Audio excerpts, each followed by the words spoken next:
All right, here we are with the rest of chapter 14. "For nothing," said Adam. "Hey, Evan, wrap it up, would you? I have to go home." Evan quickly ran the score up to 6-0 with a jump shot from mid-key and a little floater right in front of the basket. All the guys on the sideline were screaming, "Shut out! Shut out!" And Evan dribbled the ball in time to their chant. He glanced at Scott. Scott was breathing so hard he looked like he might throw up. Both his knees and one of his elbows were bloody. He's right, thought Evan. This isn't basketball. It's revenge ball. "You want the ball?" asked Evan. "Here, you can have it." He let the ball roll off the tips of his fingers so that it dribbled over to Scott. "Don't say I didn't show you mercy," said Evan as Scott picked up the ball and they swapped places. Evan, switching to defense. "Go on. I'll even back off. I'll give you all the room in the world. You still can't make a basket against me." Scott dribbled the ball slowly, and Evan could see that he was trying to come up with a strategy. There was no way he could push past Evan because Evan had the weight, and there was no way he could speed past him because Evan was faster. The only way Scott Spencer was going to get the drop on Evan was by tricking him. That's all Scott had, thought Evan. That's all Scott ever had. Scott started dribbling slowly toward the basket.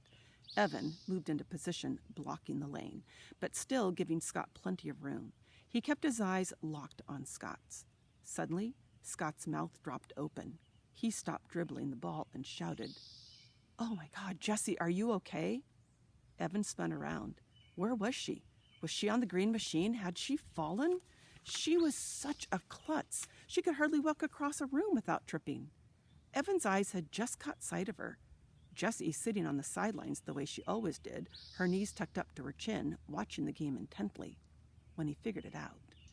But by then, Scott was past him, driving to the basket. Evan almost got there in time to block the shot, but almost doesn't count. Scott's shot was rushed and weak. It circled the rim, but then fell through. "I can't believe you fell for that, dog," shouted Kevin. "The oldest trick in the book," said Paul, shaking his head. 6-1, said Adam. "Scott's ball." Scott took the ball and shrugged as he dribbled past Evan. "King's Court, right?" Evan had never in his life had a feeling like this.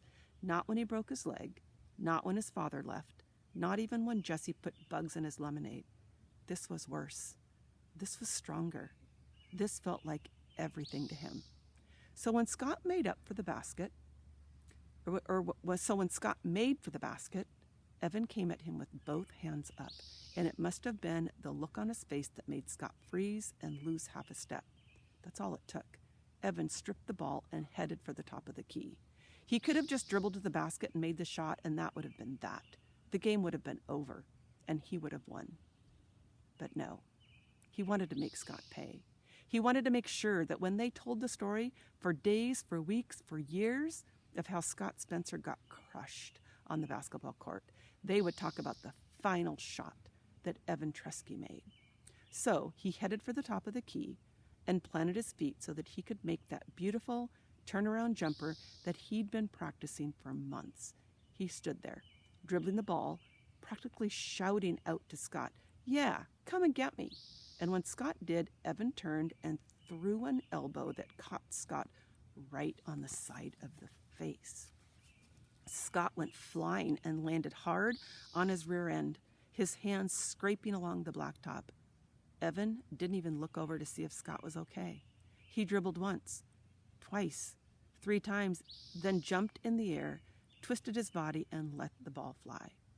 Everyone watched as it sailed through the air and then swooshed through the hoop.